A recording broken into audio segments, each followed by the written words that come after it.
Hey guys, welcome back. BDCKR here. We're back with Season 9, Episode 29 of our weekly Q&A video / podcast. Air quotes videos, yeah. Air quotes videos, air quotes weekly, air quotes podcast. So you can access this both on YouTube, where statistically you are right now, or on most major podcasting platforms by checking out the link in the description, or by looking up BDCKR Gaming on whatever podcatcher app you have, or using that RSS feed that we have in the description. You can manually enter it into some places. I know my podcast app of choice made me manually enter us in the RSS feed, right. Because we're not cool enough to be in the search list. Right. But anyways, this is also recorded in the past. So if there's any big news events that we are conspicuously not mentioning, that is why they haven't happened yet where we are. Yeah, it's not that we're ignoring them, because you know us. We are happy to spout off about what's going on when it's something that we have a clear or what we think might be an interesting opinion about it. Yeah. And I have another game to talk about this week. We talked about a game last week. This game is not the same kind of recommendation where I think, anybody can just go out and play it because it costs money. It's very different from the kind of thing Injustice is, but I think it's a really, really good game, and it's definitely worth your time. And so I'm going to try to pitch it to you, the listening audience right now. And if it sounds like something interesting to you, I would either pick it up now or wait till it goes on sale or find some way to experience it, because I think it really is cool.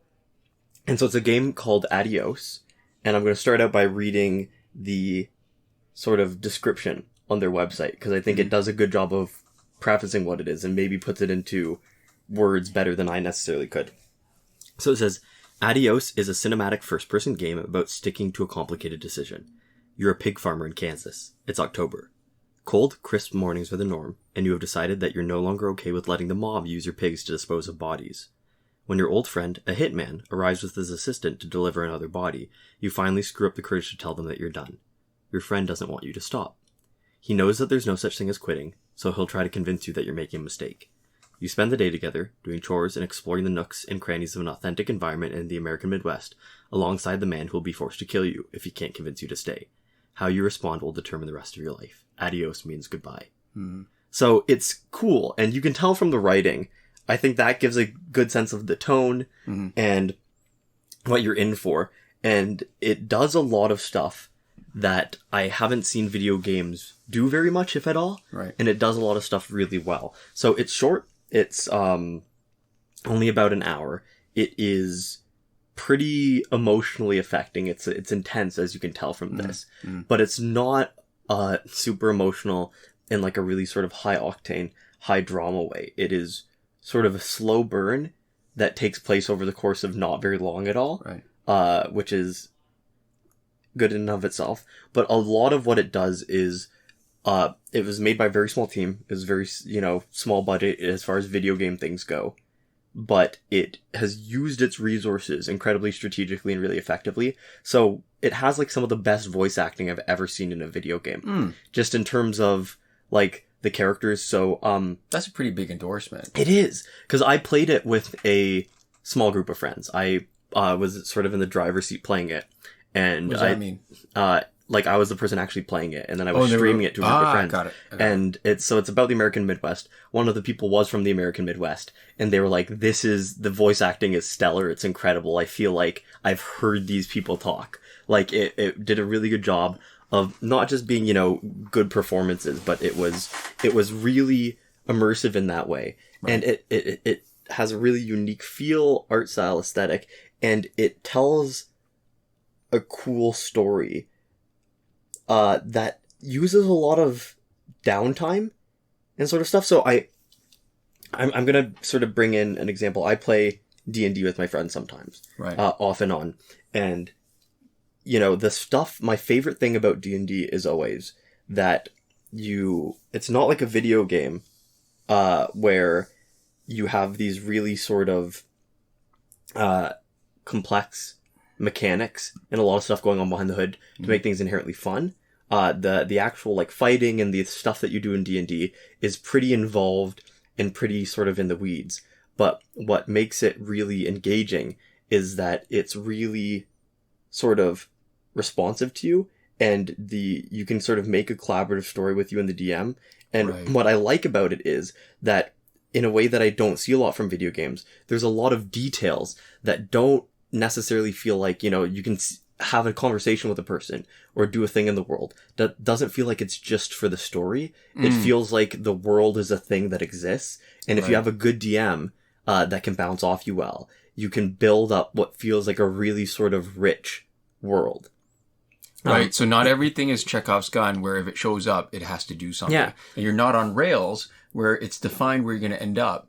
And you've got this little bit of wiggle room to maybe wander around a bit before you get there. Yeah. So you get to spend time in a space and inhabit it in what feels like a really holistic way. And, I just said that these things aren't how video games are, but the way that the conversations work in this stuff, it is on rails. Right? You're having these conversations. Everything's, voice acted, right? Right. It's not like, and it's an hour-long game. It's not like it's the, like a Your Choices Matter, Life is Strange, like branching paths game. But they managed to give me that same feeling of inhabiting a space and being around people and the world not just existing for the plot exclusively, but what's happening being a part of sort of a larger thing. Right. And that is very, very challenging to do in a video game. I don't know if I've ever had that exact feeling in a video game before. And it was really sort of impressive to me.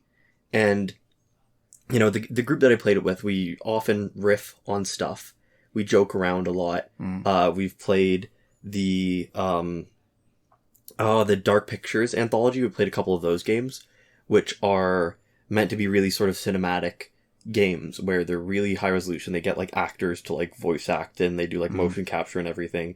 And it's meant to, look really, really sort of sleek and high budget. And then they give you choices. And a lot of times it's like that sort of high stakes drama stuff where the choices you make maybe determine who dies or, if something really bad happens to someone.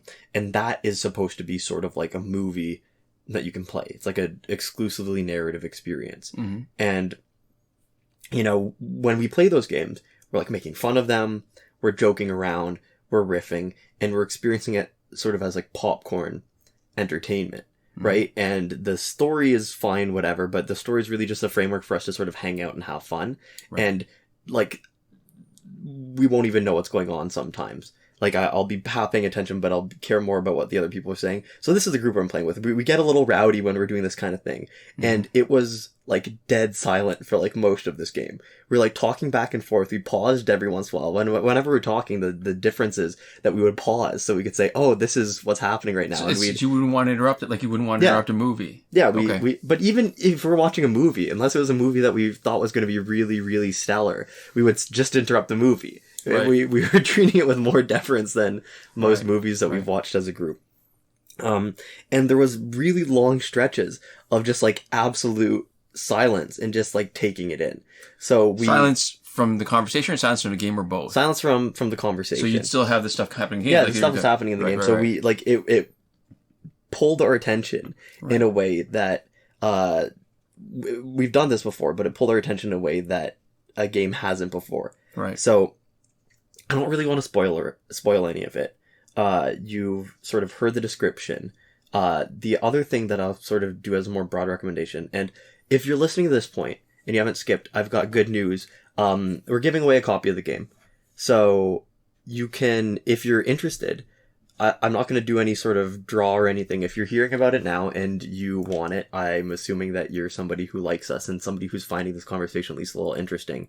The first person to email us at bdckr@hotmail.com, we'll send the game to. One copy of the game. And then check the description if you're at this point in the video and you still want it, because the first time somebody claims it, we'll update the description to reflect that. Right. And I'm hoping the numbers of the viewers on the video are low enough like usual that it'll be easy to change it quickly when that happens. Yeah. In a lot of ways, I'm glad we have a smaller channel now than we did before. Yeah, and I also like there's some people who are really nice when we've done giveaways in the past, especially when we've done like activities that people had to do. Right. They participated in the activity, and then when we said, hey, do you want like the game? Some people are like, oh yeah, I'd love it. And then some people are like, no, I just kind of wanted to like do play, this thing. Yeah. You can give it to the next person. And then we've been able to sort of make sure that somebody who really wants it gets it. But I'm not saying this to, gatekeep you. If you're listening to this right now and you want it, I want you to go, oh, well, do I really need it? I'll send it to the next person. It's a really cool experience. I think it's well worth playing. If this sounds interesting to you and the description says it's still available, I think you should go ahead and grab it. Right. But yeah, so it's a really cool, really affecting, really sort of personal story. And it does that thing. Like, it's not just plot only, and I follow the developer on Twitter, this guy named Doc Burford, and I have he does video essays. I've played this and another game that he's done writing for, Heartspace Shipbreaker, and I've really enjoyed the writing on both of them, and I really like his video essays. So, I mean, even if the game sounds interesting but you don't necessarily want it, he has a really good writing style. If you look up Doc Burford on Medium, you can read some of his... Can you maybe spell that out for everybody? Yeah, that makes sense. Doc Burford, so DOC space BURFORD, Doc Burford. Right. On Medium, he's got some really interesting sort of writing on game stuff there too. And if you like any of our really sort of armchair expert backseat driver discussion of game design and what we like about it, he has a lot of discussion of game design that comes from the place of being an actual designer, and isn't just sort of us making stuff up. Yeah. So nothing wrong with making stuff up, but it doesn't really have a lot of authority behind it. He has some stuff that seems like it would be better advice if you actually wanted to design games yourself, or some really insightful stuff that would help you think differently. Right. Even if you don't necessarily agree with all of his opinions, he always has a really sort of interesting thing to say. Right. So yeah, but Adios is a really solid game, and I think I've had the privilege. There's a lot of games that I've liked, and I've talked about a lot of them. Things like Her Story, right? Oh, I like that one. Those sort of experiential games where they do a really good job doing the thing that they're trying to do, and they feel like they give me a better appreciation for what games can... the potential. ...be used as. Yeah, how games as a vehicle can... be really cool and stand on their own as really interesting and valuable pieces of media. And I played Adios a couple weeks ago. I think I mentioned it when I first got it on the podcast, and that I would come back to it. And it's been kicking around in my head since then. And so I know it's going to be one of those games that sort of worms its way into my head a little bit, and that I'm going to be thinking about for a long time after I played it. And I think for the type of game it is, that's probably the biggest compliment I can give it. Is that it's one of those games. It's not very long. It's like I said, I think it's an hour and a half, 2 hours, something like that. But it's one of those games that takes up a lot more sort of space and a lot more of my time than just the time I've spent, at a keyboard playing it. Yeah. Yeah. Yeah. So there we go. It's interesting, some of the things you mentioned, because as soon as you talked about it, it made me think of comic books. When you talked about, you're sort of hinting at the legitimacy of it, how people are, on the basis of something like that, are maybe influenced to take it a little bit more seriously as a medium, as opposed to something, because comic books got that a lot. Actually, you know what? If you go far back enough, fantasy got that a lot, where it was treated as just escapist. And oh man, now it's so. Here's the thing: you start talking about a personal story being so much. It felt like a personal story, and it would draw you in. And I feel like that's a kind of story that I really enjoy. And it was making me think of Ursula Le Guin, where I've heard lots of arguments for being pro-choice, pro-abortion, and I obviously don't read widely enough. But there's an essay in her book, Words Are My Matter, where she talked about her own personal experience with abortion. And that was just so much more meaningful to me. And it really hit me in a way that other arguments for it had not. And I find myself coming back to it every once in a while. So there's just so much history of gatekeeping, which you mentioned before about how, and not gatekeeping as in this particular fandom gatekeeping, but the kind of gatekeeping where we're talking about legitimacy and being taken seriously and having serious criticism, not like criticism in a bad way, but serious criticism where you look at it and break it down and say, what is this medium really saying? What is it doing well? How is it getting the effect that it wants? Why this is so amazing? Like that kind of criticism, right? And it feels very much like gaming is finding the way you're describing it. I don't know, because I don't have a lot of first person sort of direct experience with it. It feels like what you're talking about is gaming is having that kind of, no, I don't want to say that kind of revelation among people who sort of think seriously about stuff, like people in academia who are maybe potentially taking it more seriously. And that made me think of Scintillation, where there was actually a panel, which was one of the first panels I'd seen about storytelling in gaming. It's just weird. Like, I don't know that I have anything coherent, because I think maybe it would be better if I came back to this afterwards, but sometimes, when we're just having conversation, these things just hit me in a funny way. And maybe when you're away and we can't do one of these conversations for a Q&A, maybe I part of me wants to read that essay from Ursula Le Guin about abortion, just as an excerpt from her book of essays, to share with people, to maybe give them that little bit of personal kind of connection to a story. Okay, maybe. Yeah, one of the other things is interesting is that, this is all sort of related to what we're talking about, because one of Doc Burford's essays is actually on prestige games. I don't know if you know what prestige games are. No. They are a certain type of high-budget AAA cinematic games. Naughty Dog's games are one common example. You'll know The Last of Us was the big zombie game that they did. Yeah. And they also did Uncharted and stuff like that. And I've heard of them. I saw their ads. Yeah, so there have been prestige games. And the way that they play is they have a lot of cinematic set pieces. They have a lot of sort of the same trappings of movies or TV shows. Right. And they have, they're at their core meant to tell a story, but the gameplay sort of supposed to complement that. And what's interesting is that Doc Burford has an essay where he talks about why he thinks they're bad, why they're all kind of crappy, and how it's, people trying to make the... I don't want to take his sort of words and twist them at all. So assume that everything I'm saying is only half remembered and half true, unless you read the article yourself, and don't take any of this as his, unfiltered opinion. Right. But that they're like aping art and sort of missing what makes it good art, and taking sort of like the big moments that people remember and whatever, and remixing them, and that they're not super creative, and they're a little derivative, and they're not like, they don't really work that great as games. They don't really work that great as media, right?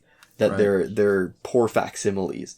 And so I think it's interesting, because I don't know what point we are in the like games as art sort of debate. I think I don't see that as being as important a conversation anymore. I feel like games have become so ubiquitous that it just in my head, I think maybe it's different if you're like somebody creating games, or an artist who is looking for sort of your fair recognition and treatment as like a creative person.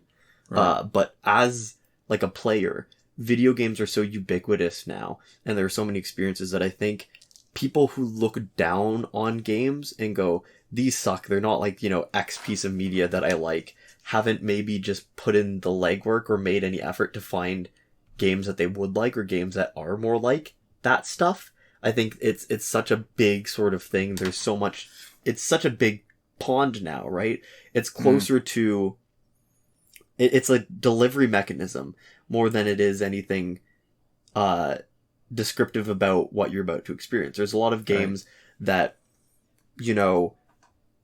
don't need to be games, that are pieces of interactive fiction that work better because they're games, but would work, well on their own. There's a bunch of games that are really like only meant to be games and not meant to be experienced in any other way. I'm thinking about like little sort of like puzzle stuff like Candy Crush, right? Which exists sort of as like an interaction in its like purest form. And then they've built like microtransactions on top of it too. Again, so now I've got all these ideas jumping around my head. The way you're talking about that makes me think of another essay Le Guin wrote from her Language of the Night collection, and I can't even remember whether it's called Why Americans Are Afraid of Dragons or Why Are Americans Afraid of Dragons. But it talks a lot about those same ideas, where fantasy was looked down upon, it was rejected, and it ties into those ideas where, maybe this is apocryphal, how Margaret Atwood, like, at one point like to say she was not a science fiction writer, even though she was, because of the kind of way people would look down on it. And clearly, Margaret Atwood has had quite a bit of success actually with a really popular science fiction novel, Handmaid's Tale. Right, that's been made into a popular TV show. And I think there's that desire, not just for success, but for the recognition that comes with reaching an audience that's maybe orders of magnitude bigger than what you would normally see. Yeah, and I think it's fair when people are talking about this stuff to not want to be treated as lesser simply for like the format that you've chosen. Right. Because it does feel like when you look at like cultural conceptions of stuff, that people have this sort of in their head like ranking of stuff. Right. Right? Where they're like, oh, well, if you're like a movie director versus like, you know, like a TV director versus like a play director or whatever. Right. Where there feels like there's this sort of inherent hierarchy where the only way to be sort of better than the medium is to be a huge breakout hit. Right? Where, you know, she wouldn't have gotten accolades as a science fiction author. So she writes science fiction, but then Margaret Atwood became like sort of bigger than the thing that she was working in. The area that she was working in. So yeah, in terms of that, like I can't speak to the artist side, but to me, when I think about video games and I think about the way that people have really looked at like gamifying everything. Yeah. Right? Like game systems, as a thing, I think are pretty inescapable. I think they've been sort of, and you can argue whether this is a good thing or not. I think most of the times where they're in the real world being done by corporations to motivate behavior that furthers corporate interests, it's a bad thing. Right. But I think you can't really avoid it anymore. And so I think that sort of conversation of our games art, maybe I'm just not in the same spaces anymore, because I used to, I think, hear about it more and feel like I cared about it more. And I'm not saying that, you know, people out there in general shouldn't care about it anymore, but I just feel like, you know, there's... That conversation's happened already. Everybody plays games and people get what they want to out of them. It feels so reductive and unnecessary. I think a lot of games aren't art. Yeah. They don't have to be. The same way a lot of books aren't art. Same way a lot of movies aren't art. Yeah. It's not defined by the medium. It's defined by the person who's creating it and making something interesting. Yeah. And a huge amount of games, are a huge amount of art, just like anything else. I think that's a really good point, is that, like, it feels games are just such a broad thing now. Right. It's very reductive. And one last sort of closing point on Adios, last thing that I think is really interesting about it, and that I've been thinking about, because I've been watching a lot of shows like Barry and The Boys and... you know, like Breaking Bad, Better Call Saul, that are sort of darker, more introspective, sort of character-driven shows that all, in one sense or another, deal with a lot of violence. Mm-hmm. And so what I think is really interesting about Adios, too, just as a closing thought, is that it is a game that is about violence and sort of surrounded by violence, but it is not at all a violent game, which I think is really interesting. And I think... Now my curiosity is really piqued. Well, because, you know, it's about a hitman. Yeah. Right? And the mob. And really, when you think about that, like, the whole sort of reason these characters are in this situation is violence, right?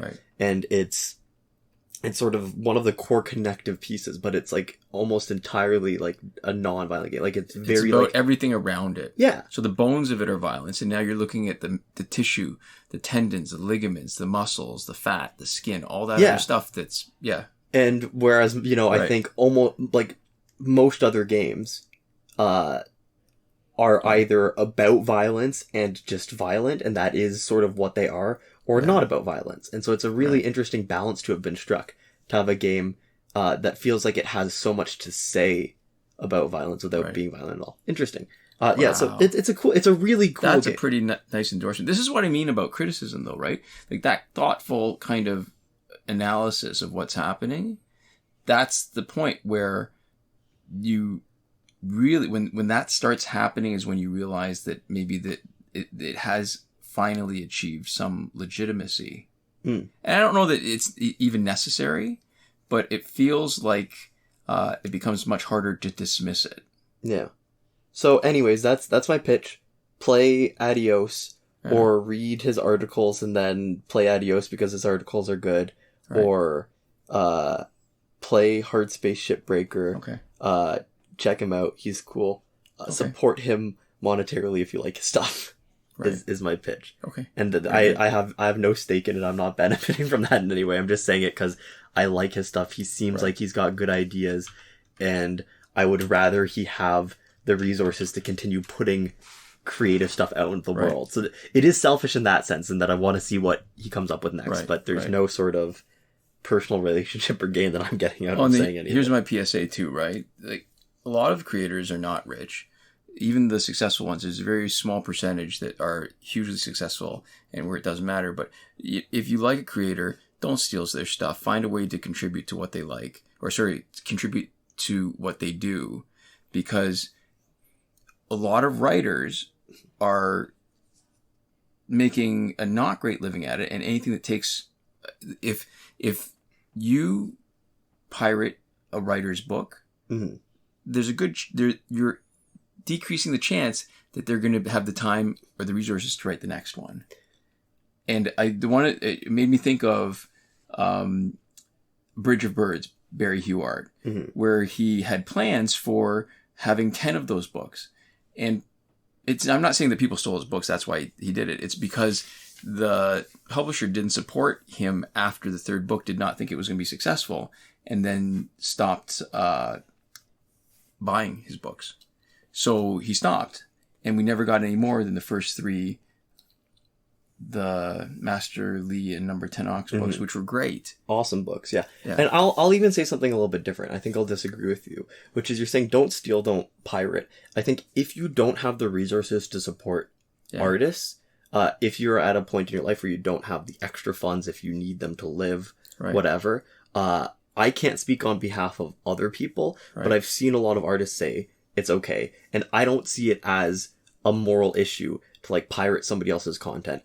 If you are supporting the artist how you can, within your means, that's fair. So I think feel like if you have limited access to resources, I don't think that should disqualify you from having those sort of cool experiences with stuff. No, you're absolutely right. In my mind, I was making that sort of qualifier, but I think the part that's the problematic is when you steal it and give it away to other people. You know what I mean? Like when it's one thing to download it, it's another thing to upload it for everybody else. I think it is not necessarily a bad thing to pirate or experience other people's stuff for free. I think it is a good thing to support artists that you like as much as you can. Or as much as like makes sense to you. So without making anybody feel bad for not supporting people, if you're in a position to support people, I think that's a good thing. Yeah. That's how I'm going to say it. And this is funny because you said this, Doc in his articles has a little sort of disclaimer, because he offers all of his stuff for free on Medium. And then he has a little sort of thing where he says, hey, you can like pay me if you want. And so if you're okay with it, I'll actually like to read it right now because I think this stuff is all save a little bit of time for a question, but yeah. We'll see. So he says, if you think my work has value and you want to help me out financially, that would be great because being disabled in America is expensive. I'm putting all this out there for free because, hey, I used to be in poverty and couldn't get by without government assistance. I know what it's like not to have resources available to you that other people have in spades. I don't believe that people should be denied access to educational materials like these just because they're poor. My hope is that those of you who are able to support me are willing to help not just me, but the people who can't afford a lot of access to other game design materials.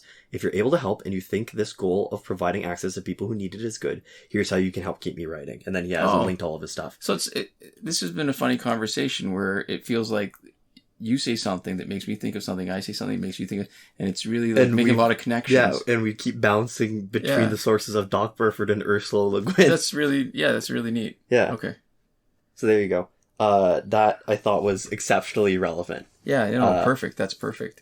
So I'm not going to speak on behalf of the guy, but if you read that, I think I get the feeling that if somebody's like, I don't have enough money to play this game, he wouldn't hate it if you like pirated it and then bought it later. Or a different game later when the next thing he made. Yeah. Again, that's not actually his opinion. I'm just saying, I read something like that and I don't know. It feels like people are on the same page. Right.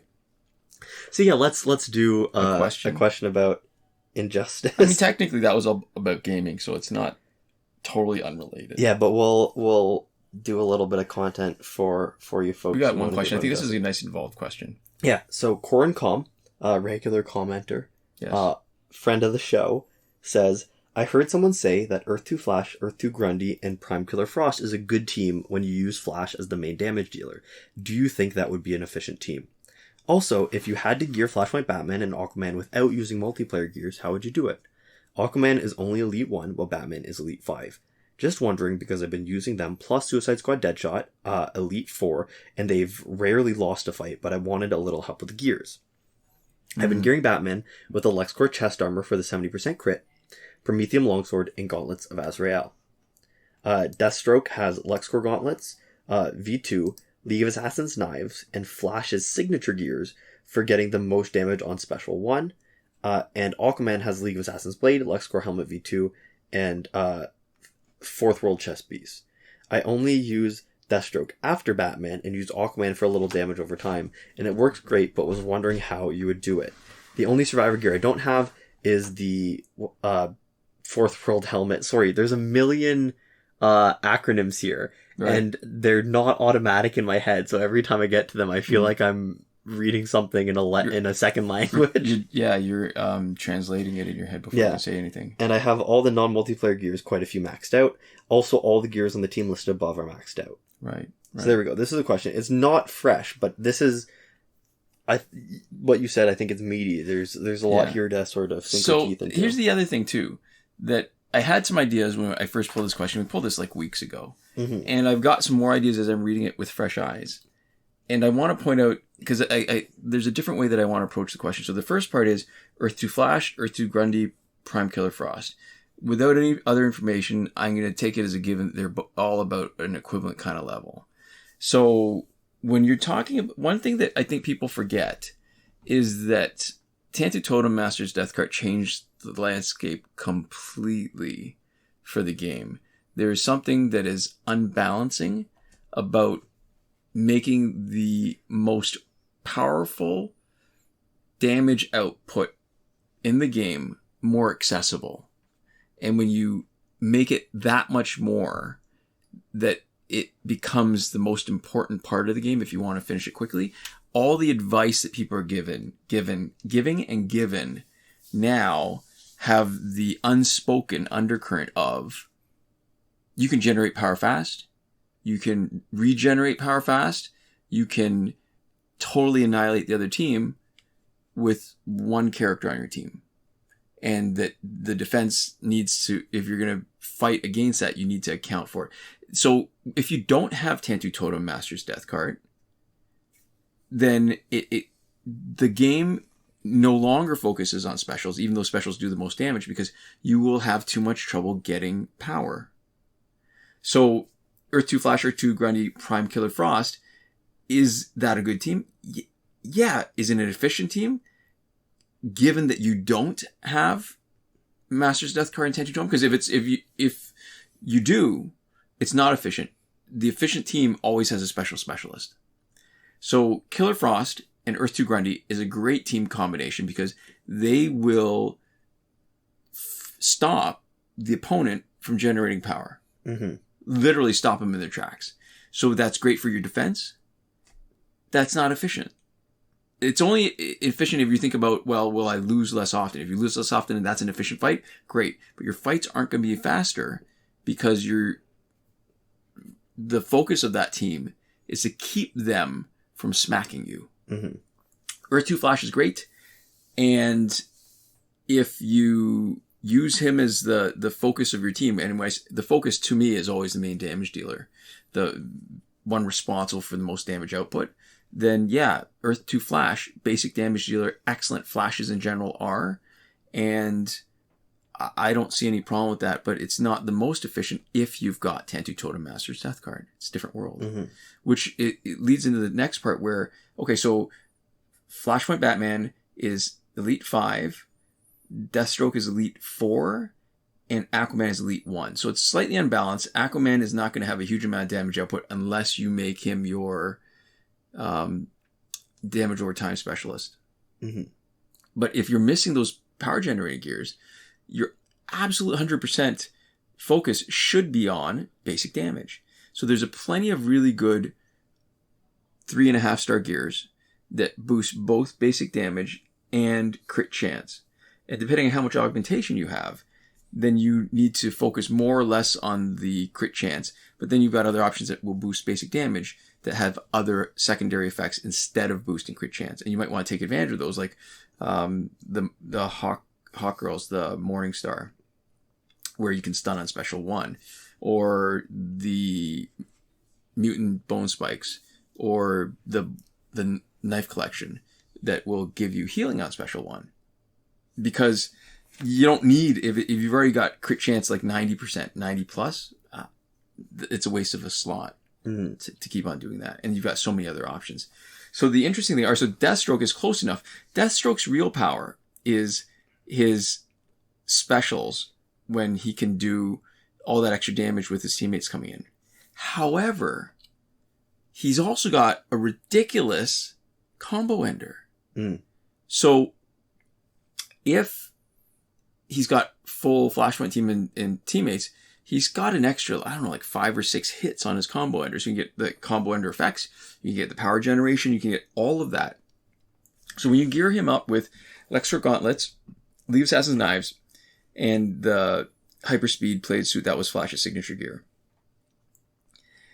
it's a specialist focus. And, maybe you will get some power, but if you're not bringing him first anyways, and you're not, you might actually get more out of gearing him with Prometheum Longsword. Because, alright, so League of Assassin's Knives, the biggest thing it has going for it is not the special 1 boost. Although that's nice. It's the splash damage on special 1, which nothing else has. And when you use the Flashpoint team with Deathstroke, and you have Tentu Totem, excuse me, and Master's Death card, it's important to get him in quick, because then the splash damage affects more opponents. You're getting more value out of it. But if you're bringing him late, you don't need League of Assassin's Knives. If you're really going to be focusing on specials, yeah, it'll boost the special 1, but maybe make him another basic damage dealer. Give him Prometheum Longsword because he's got the extra specific effect of unblockable chance. I can't remember what it is because it's been so long since I've used Deathstroke as a basic damage dealer as opposed to special specialist. And lean into that. Then you've got 2 monsters because both Batman and Deathstroke have the benefit of Batman's passive of boosted crit damage. So you got 2 guys. Aquaman, he's interesting. He gives them a little bit of defense. Doesn't matter if he's low level or not because his passive is still good for that. You could lean into doing damage over time because a lot of damage over time gears, the damage scales up to the opponent's health, doesn't care what your health is. You could make him a tank. That works too, just to give people a breather and make him like a meat shield. So that would mean giving him a couple of 4th world gears so that he's got to revive so that, let's say somebody comes in with 3 bars of power. You bring him in, let him get hit. Because I think based on the description, I'm guessing you don't have Astro Harness. Yeah. So I think that would be a good starting point. I think people forget that without Tentu Totem Master's Death card, making a special focus team is not efficient. It's not great. Basic damage is where it's at, and it was there for the longest time until the Tentu Totem came along. Now, I'm looking at my notes. Yeah. And I think that's not really quite the same way I was thinking approaching the question initially when I saw it weeks ago. Yeah. So I guess the meta lesson here is that when we tell you something, just in case, I think we probably stress that we don't know what we're talking about more than just what we think enough. But the lesson there is that, ask us on a different day, we'll have different opinions. We're no sort of expert.